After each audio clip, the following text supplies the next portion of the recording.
హైదరాబాదు నగరం చుట్టూతో ఉన్న ఈ లేక్ ప్రొటెక్షన్, ఈ చెరువుల యొక్క సంరక్షణ, ఈ చెరువులు మన జీవనాధారం, మన సంస్కృతి. హైదరాబాదు నగరంలో ప్రధానంగా 1908లో వచ్చిన వరదలు, ముఖ్యంగా 115 సంవత్సరాల క్రితం ఈ నగరం మీద వరదలు ఉప్పెనై కమ్మేసి వేలాది మంది ప్రాణాలను బలిగొన్నది.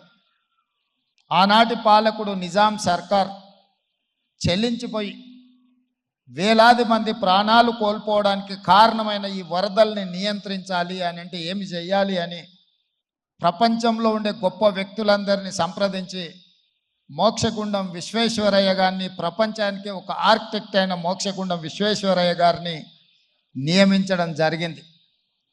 వారు పూర్తిగా ఈ ప్రాంతాన్ని, ఈ క్షేత్రాన్ని, ఈ భూమి యొక్క నైసర్గిక స్వరూపాన్ని అర్థం చేసుకొని వికారాబాద్ అడవుల నుంచి వచ్చే వరదలని నగరం మీద పోటెత్తకుండా ఉండడానికి ఉస్మాన్ సాగర్, హిమాయత్ సాగర్ని నిర్మించి ఫిరంగి కాలువ ద్వారా, మూసీ నదుల ద్వారా, ఈసా నదుల ద్వారా వచ్చే నీటిని నియంత్రించి ఆ నీళ్లను నగరానికి తాగునీటిగా మార్చి ఈ ప్రాంతంలో గొలుసుకట్టు చెరువులను నిర్మించి హైదరాబాదు హెరిటేజ్ సిటీనే కాదు, Hyderabad is a lake city అని చెప్పి నిజాం సర్కార్ 100 సంవత్సరాల ముందే ఒక అద్భుతమైన కట్టడాలను నిర్మించి మనకు అందించింది.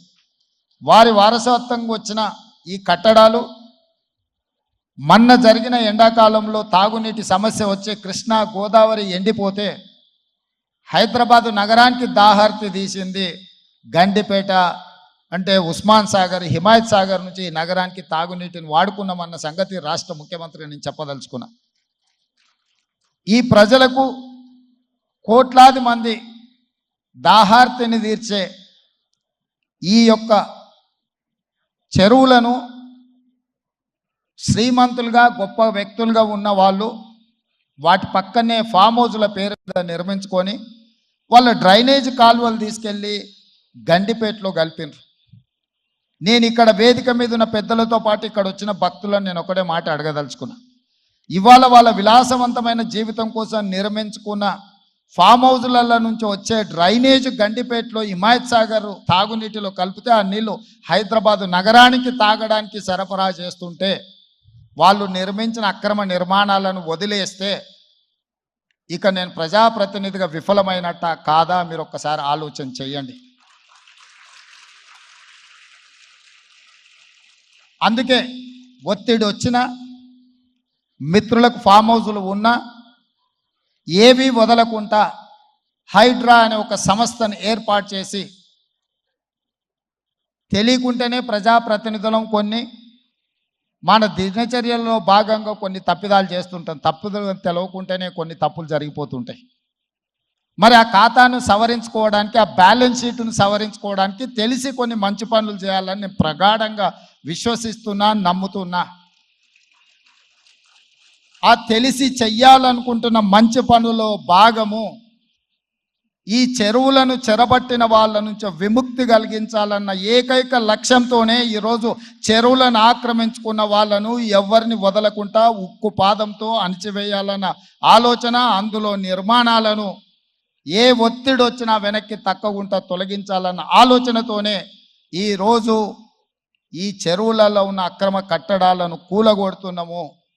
దీనికి స్ఫూర్తి భగవద్గీత అనే కురుక్షేత్ర యుద్ధ సందర్భంలో అర్జునుడు ఆయుధాలను కింద పడేసి రాజ్యం కోసం భీష్మ పితామహుడు, అదేవిధంగా కర్ణుడు, దుర్యోధనుడు, దుశ్శాసనుడు, నా సహోదరులందరూ ఆ పక్కన నించుంటే ఈ రాజ్యం కోసం వాళ్ళందరినీ సంహరించడం, వాళ్ళని సంహరించి రాజ్యాన్ని సాధించుకోవడం ద్వారా ఏమి ఉంటుంది, ఏం మనశ్శాంతి వస్తుంది అని చెప్పి అర్జునుడు యుద్ధతంత్రం నుంచి తప్పుకుంటా అన్నప్పుడు శ్రీకృష్ణ భగవానుడు బోధించిందే భగవద్గీత.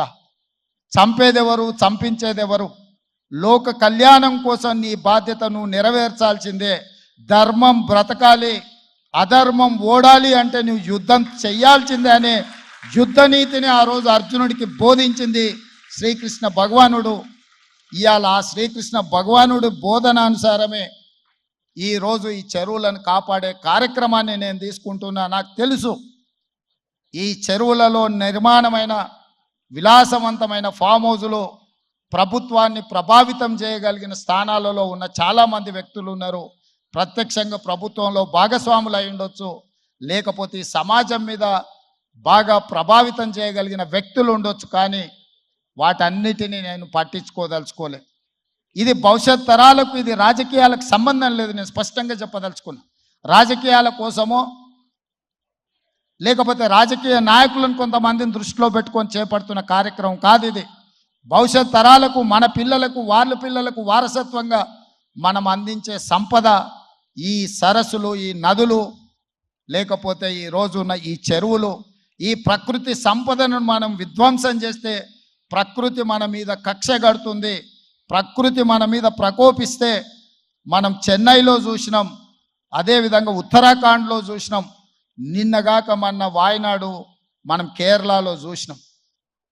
ఈరోజు ఇలాంటివన్నిటిని దృష్టిలో పెట్టుకున్నప్పుడు ఈ హైదరాబాదు నగరాన్ని రక్షించుకోవాల్సిన బాధ్యత మన అందరి మీద ఉన్నది. ఇది ఒక సుందరమైన నగరం. ఈ నగరానికి ఈ చెరువులే ఒక అందం. ఈ చెరువులను కాపాడే బాధ్యత ఈ ప్రభుత్వం తీసుకుంటుంది. ఎవరు ఏమనుకున్నా, ఎవరు ఏ ఒత్తిడి తెచ్చినా వాటన్నిటిని పక్కన పెట్టి చెరువులను ఆక్రమించుకున్న వాళ్ళ భరతం పడుతుంది ఈ ప్రభుత్వం అని చెప్పి నేను ఈ సందర్భంగా తెలియదలుచుకున్నా. ఆనాడు కురుక్షేత్రంలో ధర్మం వైపు శ్రీకృష్ణుడు, అర్జునుడు నిలబడ్డందుకే ఈరోజు ఆ ధర్మం అనేది కాపాడింది. వాళ్ళు ధర్మాన్ని కాపాడితే ధర్మం మనల్ని కాపాడింది. ఈరోజు మనం చేస్తున్న పని కూడా అలాంటిదే. మీ అందరి సహకారం ఉండాలి.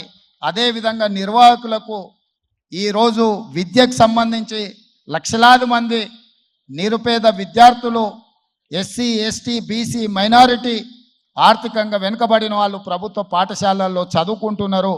వాళ్ళకి సరైన భోజనం, పోషకాహారం మేము అందించే దాంట్లో కొంత అటు ఇటుగా ఉండడం వల్ల హరే కృష్ణ ఫౌండేషన్, అక్షయ పాత్ర ద్వారా వాళ్ళకు ఒక నాణ్యమైన భోజనాన్ని అందించడానికి అవసరమైన సహకారాన్ని ప్రభుత్వంతో కూడి ఒక కలిసి అక్షయ పాత్ర ద్వారా, ఈ హరే కృష్ణ పెద్దల ద్వారా ఈ రాష్ట్రంలో ఉండే లక్షలాది మంది విద్యార్థులకు ఒక మంచి పౌష్టికమైన భోజనాన్ని అందించాలన్న ఆలోచనతో వారి సహకారం అడిగినాం. విద్య, వైద్యము మా ప్రభుత్వం యొక్క ప్రాధాన్యత. ఇవాళ గ్రామీణ ప్రాంతాల నుంచి వైద్యం కోసం హైదరాబాదులో ఉస్మానియా, గాంధీ, నిజాం, అదేవిధంగా క్యాన్సర్ హాస్పిటల్స్కి సుదూర ప్రాంతాల నుంచి పేదవాళ్ళు వస్తున్నారు. ఆపత్తిలో వచ్చిన తర్వాత ఆకలి ఎలా తీరాలనో వాళ్ళకి తెలీదు. ప్రభుత్వం నిర్వహిస్తున్న కార్యక్రమాలు వాళ్ళకి చేరడానికి కొంత ఇబ్బందికరమైన పరిస్థితి ఉంది.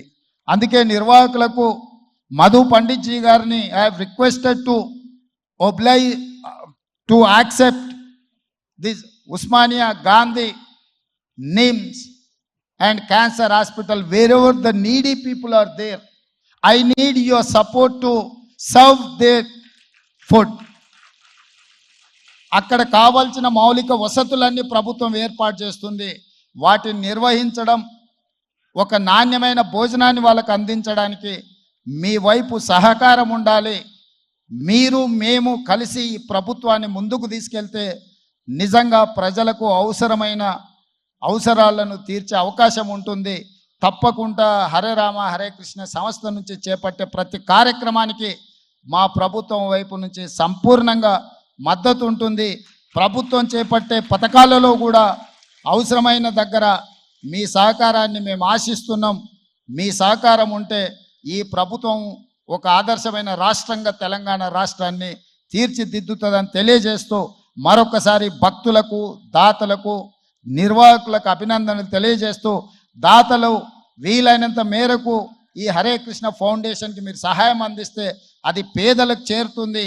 పేదలకు మీరు అందించాలనుకున్న ఏ కార్యక్రమమైనా వీరి ద్వారా చేరుస్తే తప్పకుండా పేదలకు చేరుతుందని సంపూర్ణంగా నేను విశ్వసిస్తున్న ఈ కార్యక్రమాన్ని కొనసాగించాల్సిందిగా కోరుకుంటూ మీ అందరి దగ్గర సెలవు తీసుకుంటున్న మిత్రులారా ధన్యవాదాలు.